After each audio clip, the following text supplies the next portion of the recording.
Cruella is a 2021 American film based on the character Cruella de Vil from Dodie Smith's 1956 novel, The 101 Dalmatians, and is the third live-action adaptation of the 101 Dalmatians franchise and serves as a prequel. It stars Emma Stone and Emma Thompson. If you find that there are similarities to The Devil Wears Prada, that's no coincidence. The story idea came from The Devil Wears Prada screenwriter Aline Brosh McKenna. And one of the screenwriters for Cruella is Tony McNamara, who also penned The Favorite, starring Emma Stone as well. He also is the showrunner on the Hulu series The Great, a fabulous costume drama. I'll be doing a video on that in the not-too-distant future. The costumes were brought to the big screen by British costume designer Jenny Beavan. She won Oscars for the Merchant Ivory production of A Room with a View and also George Miller's Mad Max Fury Road. Beavan said in an interview with Soho that she makes stories with clothes supporting the actors in the script. Beavan previously worked with Emma Thompson on Sense and Sensibility, for which Thompson won an Oscar for Best Adapted Screenplay, and she also worked with her on Merchant Ivory's Howard's End and The Remains of the Day. Cruella is Beavan's second live-action Disney movie after Christopher Robin. Let's learn more about the costumes, but before we do, warning, there are some spoilers in this video. Jenny Beavan was surprised to be asked to be one of the production heads on Cruella. Christopher Robin film producer Kristen Burr asked Beavan to join as costume designer, and then Beavan went to meet with Cruella's director Craig Gillespie to learn more about the project. Along with the 277 costumes required by the principal characters, there were also 150 to 200 background characters to dress for the group scenes. Beavan said that she was of two minds when considering the job. She said it was exciting, but it was terrifying also because there was so little prep time. Director Craig Gillespie assured Beavan that he would support her, and she held him to it. She also used her age and years of experience to her advantage in knowing how to approach the project. Beavan hired 3 assistant costume designers, Shira Abrahams, Sarah Young, and Sally Turner, saying they all took different areas, we could never have done it otherwise. She also credits her entire team, including all of the buyers and 5 cutters total, saying there was a huge amount of input from the makers. People were having fun as well as producing some extraordinary work. Everybody piled in on everything. In the end, particularly the fashion shows. It took a village. Beavan says of the Baroness's 18th century ball that takes place in a flashback scene, that's at the very beginning of Cruella's journey as a young girl and where she starts her progression. The costumes that were made for that particular fashion show have a slight Marie Antoinette influence. The guests are also in 18th century style clothing, but with 60s jewelry, hair, and makeup because people don't normally do full 18th century. Aside from Cruella's color palette and the Dalmatians, of course, Beavan took no inspiration from the other 2 live-action movies starring Glenn Close. She did, however, like the look of Jasper and Horace in the animated version, especially their warm color palette, the 2 actors wearing about 30 costumes. While there is a flashback scene to the 60s, Cruella's story largely takes place in 1970s London.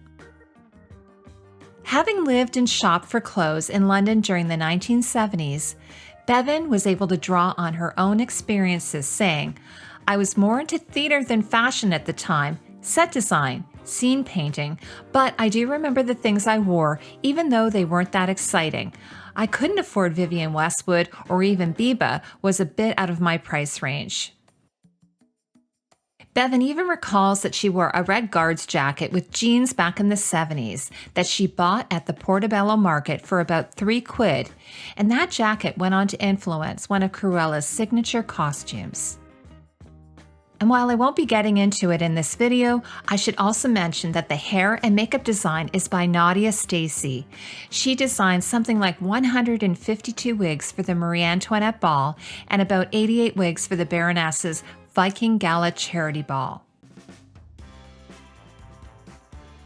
For Estella, and ultimately Cruella's iconic looks, Beavan drew heavily on inspiration from English fashion designer Vivienne Westwood, who was largely responsible for bringing modern punk and new wave fashions into the mainstream. As well, Beavan mentions German performer Nina Hagen as inspiration, saying that Hagen was a major influence in her life. Other influences included late English fashion designer and couturier Alexander McQueen, and Body Map, an influential 1980s British fashion label. For costume research, Beavan pored over vintage back issues of Vogue, finding references of Westwood and British-Spanish fashion designer John Galliano.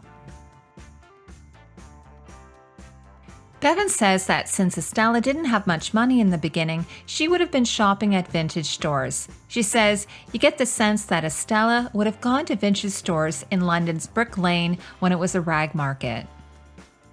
To prepare for Emma Stone's fittings, Beavan and her team combed through 70s stocks at costume houses and plucked vintage items at the Portobello Road Market in London, where she also shopped for herself as a young woman. Since Beavan was already heading to the US to do fittings with Stone, she stopped in Brooklyn, New York to attend a current affair vintage market, a community of over 200 vintage retailers and private dealers. Her team also stopped in LA for a final pull and ended up with about 10 suitcases full of costumes.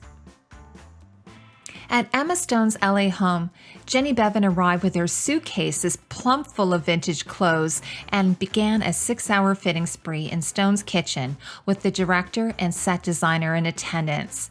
Beavan said, "I don't think we used one actual piece, but we knew where we were going with it." However, one thing that did come out of the fitting was Cruella's red dress that she wears to the black and white masquerade ball. Beavan said the color for Cruella was clear, black and white with some gray, plus the red for the signature moments such as this one. For Emma Stone's LA fitting, Beavan had purchased a cheap red dress in Beverly Hills that was the perfect color and looked amazing on Stone, so much so that Beavan considered using it. But in the script and the story, Cruella deconstructs and then reconstructs the dress from one of Baroness von Hellman's own dresses, the one that Cruella sees on display in the vintage shop. Beavan said the idea was that there was enough fabric in this dress because it also had a massive stole that went with it, that you could just about believe that she made it from this original work that she found. Both the Baroness's gown from the window display and Cruella's reimagined gown were custom made by the wardrobe team. The Cruella gown was created by chief costume cutter Ian Fraser Wallace. Here is the dress mid-construction in the workroom. And according to Beavan, the twisted nature of Cruella's dress was inspired by Charles James's tree dress. The gown gets its name from both a tree, which the texture of the gown resembles, and also one of Charles James's clients, Marietta Peabody Fitzgerald Tree.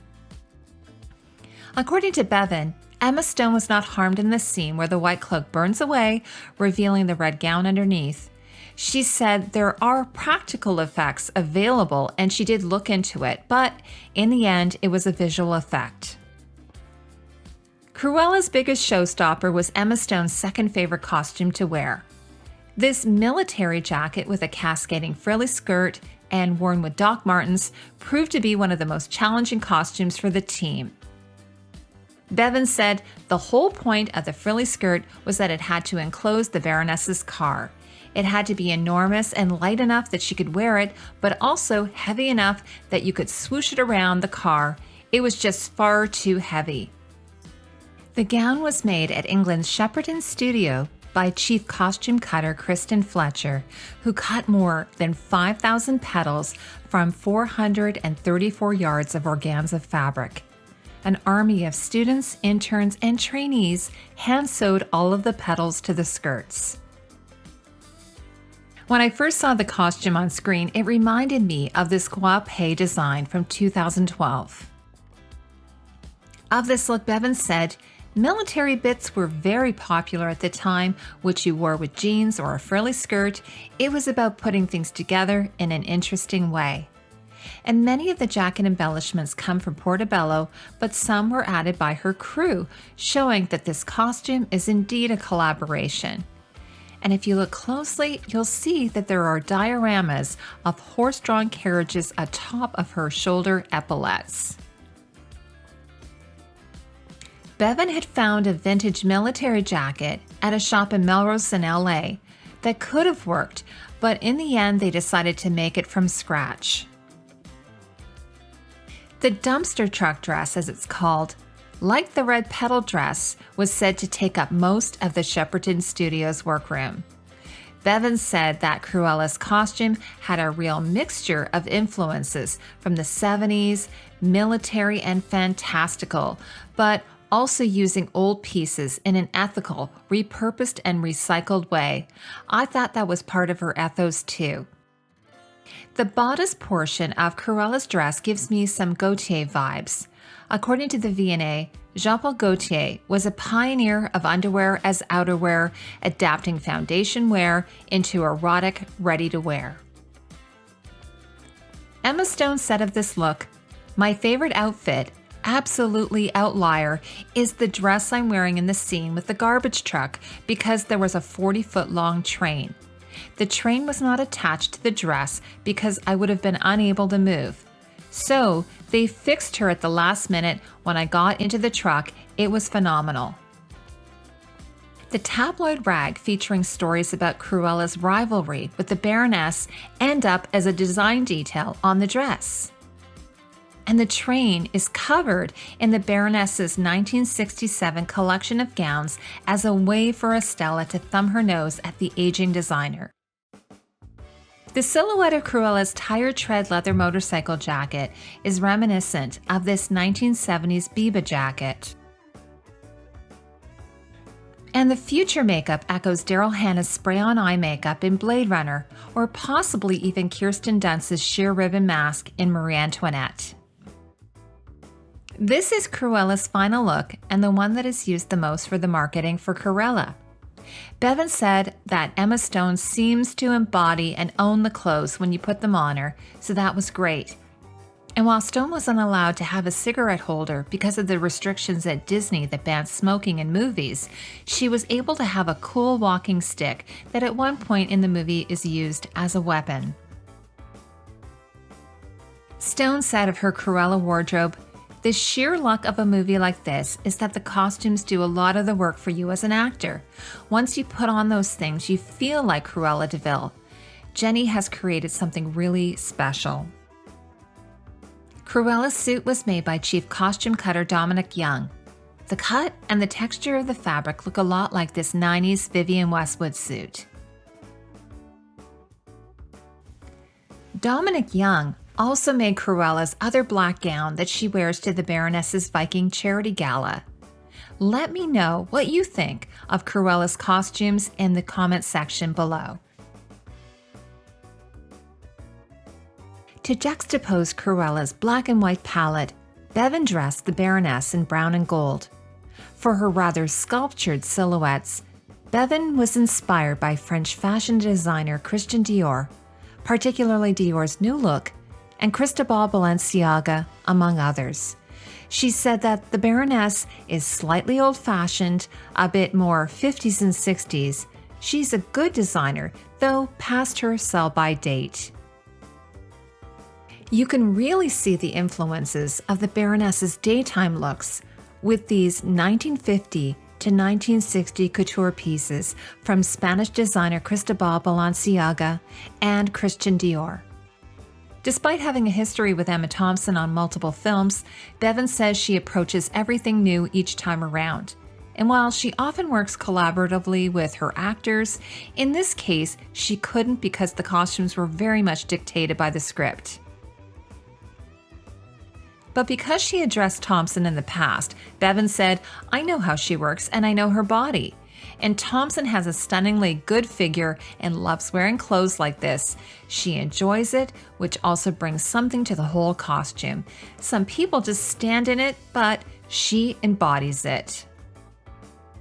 Emma Thompson says, "We sort of channel the old screen divas from Joan Crawford to Elizabeth Taylor." Something that Thompson doesn't love is underwear of any kind, but to get that hourglass silhouette, she was required to wear restrictive undergarments. Thompson said of it in a Lorraine interview, "I find comfortable underwear uncomfortable, so the underwear that was required to turn me into that shape was what can only be described as industrial." To create Thompson's 33 looks in the film, Beavan turned to costume maker Jane Law. Beavan purchased fabric in London, Los Angeles, and Atlanta, but the fabric needed to be fairly sculptured. It was all fabric with a good stiffness and a body to it. Beavan stuffed her car full of fabric and drove over to Jane Law's studio on the south coast of England. They dumped all of the fabric on the floor and began draping it on the dressmaker's mannequin. Beavan said, "We would drape on the stand and find the looks and then decide what we would use for each scene." The Baroness's evening looks appear to have taken some influence from the big French fashion houses of the day. Italian fashion designer Elsa Schiaparelli, and I think to some extent English-American fashion designer Charles James, like we see with the Baroness's black and white gown. Meanwhile, the governess's black and white ball is reminiscent of the Ascot gavotte scene in My Fair Lady, with the black and white women's costumes designed by Cecil Beaton. Beaton also did a series of photos with Audrey Hepburn, dressed in some of the more outrageous silhouettes. Beaton was likely riffing off of French fashion designer Paul Poiret. The Baroness's Viking dress is one of the more fantastical gowns worn by the fashion diva, this beautifully draped gown clad with soft armored bits. All of the Baroness's headdresses, including these fabulous turbans, were created exclusively for Emma Thompson by Justin Smith. These pictures are from his Instagram account. And Emma Thompson's bespoke eye frames were designed by Tom Davies, who was initially called in to create frames for just the Baroness. According to his website, Tom was then asked to provide glasses for nearly every cast member, a total of 120 frames. Multiple pairs were needed and created for Stone to help track her metamorphosis from Estella to Cruella. Now, as far as the Baroness's collection, the silhouettes and the fabrics of the gowns appear to be inspired, once again, by Charles James, who is best known for his ball gowns. And while the idea of covering a gown in gold moth chrysalis seems absurd, this theater costume from 1888 is embellished with beetle wing casings.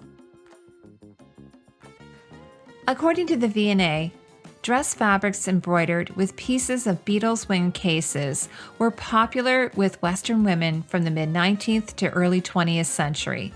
The iridescent pieces of beetle wing gave a luster and sparkle to evening dresses that emulated applied gemstones. If you made it this far, I want to leave you with one fun fact. Despite all the glorious costumes that Beavan designed for Cruella and the Baroness, her favorite costume is actually the rat costume worn by Horace's pet chihuahua, Wink. Thank you for spending time with me. I'll see you in the next video.